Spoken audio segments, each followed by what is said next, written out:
درود به شما همراهان آلمانی به فارسی دات نت. خوش آمدید به درس 3 از سری درس های ریاضی هاپشوله یا هاپشوله متمتیک.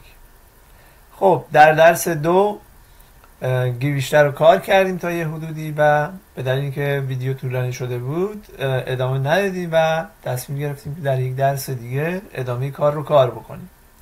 و ضمناً معذرت میخوام از اینکه در واقع طول کشید که بتونیم درس 3 رو در اختیار شما قرار بدیم، به دلیل اینکه واقعاً وقت کم دارم و امیدوارم که ببخشید، ولی سعی میکنم از این به بعد یه مقداری سریعتر درس رو در اختیار شما قرار بدم. در این درس گیویشته و هولماسر کار خواهیم کرد و ببینیم که در واقع چیزی که وزن داره رو چطور اندازه گیری میکنه.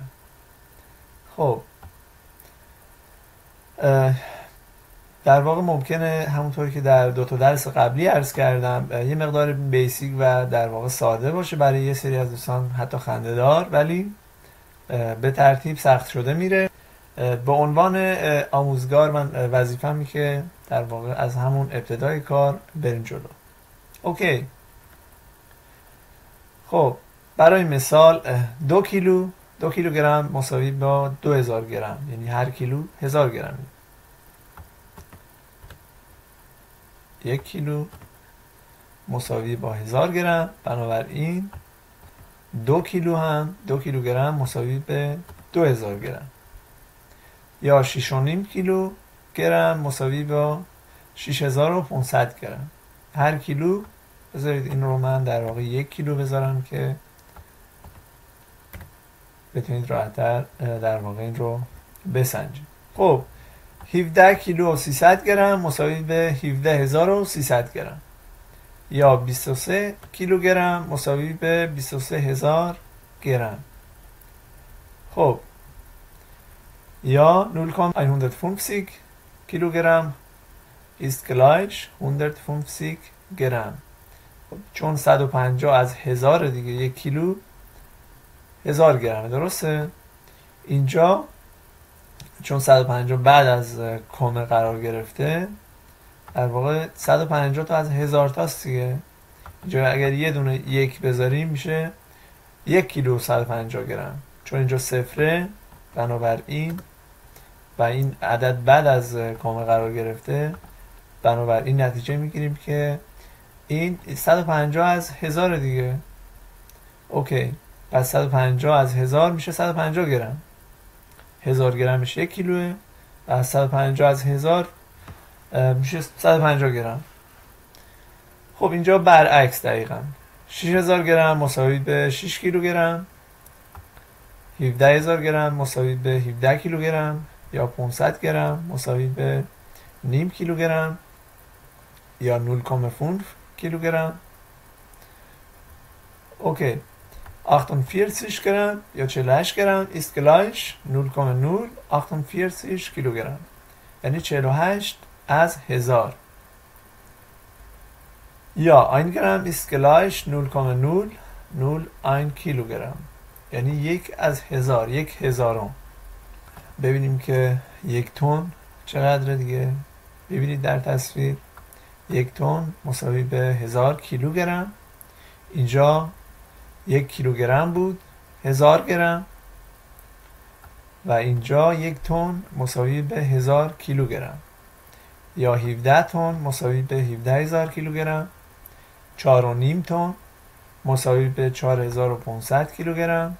یا 0,250 تن ist gleich 250 کیلوگرم، یعنی 1/4 تن. 1 تن 1000 کیلوگرمه، نصفش میشه 500 کیلوگرم و 1/4 میشه 250 کیلوگرم. اینم 250 از 1000 میشه 1/4 میشه 250 کیلوگرم. خب 0,006 تن ist gleich 6 کیلوگرم. اینجا داشتیم دیگه 1 از 1000 میشد 1 گرم، چون این مال کیلوگرم بود و 1 کیلوگرم 1000 گرم میشد. و اینجا 6 از 1000 دوباره.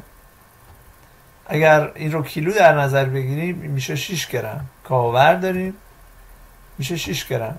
چون در واقع این تن و 1 تن 1000 کیلوگرمه، 6 را از 1000 تا هم میشه 6 کیلوگرم دیگه. یا اینجا هم مثلا 7000 کیلوگرم مساوی به 7 تن، چون هر تن 1000 کیلوگرم دیگه، و 7000 کیلوگرم مساوی به 7 تن. یا 4500 کیلوگرم مساوی به 4.5 تن. یا 360 کیلوگرم مساوی به 0.360 تن، یعنی 360 از 1000 تا. 50 کیلوگرم مساوی به 0.050 تن، یعنی 50 از 1000. 1 تن 1000. شما هر جا که به مشکل خوردید به 1000 مراجعه کنید، بعد به راحتی میتونید در واقع تفاوتش رو بفهمید. وقتی در واقع 50 کیلوگرمه و 1 تن میشه 1000 کیلوگرم، باید اینجوری فکر کنید که این 50 تا از 1000 تاست دیگه. اینجا یه دونه 1000 بنویسید دیگه. ساده تر فکر نمی کنم از این بشه توضیح داد. خب اگر 50 تا در واقع این 50 تا از 1000 تا رو بخوایم در واقع توی این قالب بنویسیم، اولی که 1000 تا که نیست، کمتر میشه 0.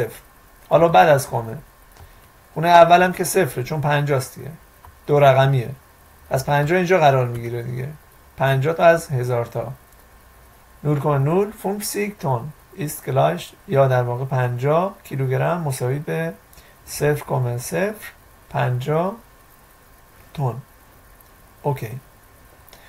50 تن نیست دیگه، به هر حال اینجوری خونده میشه 0.050 تن، چون مربوط به تنه. این ت اینجا حتما باید قرار بگیره. اگر اینجا این ت نباشه، خب طرف نمیدونه که الان شما منظورت کیلوگرمه یا تنه. باید در واقع این خیلی مهمه، حتما بنویسید جلوش، که اگر توی امتحان هم ننویسید طرف به شما نمره نخواهد داد. خب وقتی شما ت رو می نویسید، یه طرف متوجه میشه که منظور شما تنه. اگر نباشه میتونه کیلوگرم باشه، میتونه در واقع گرم باشه.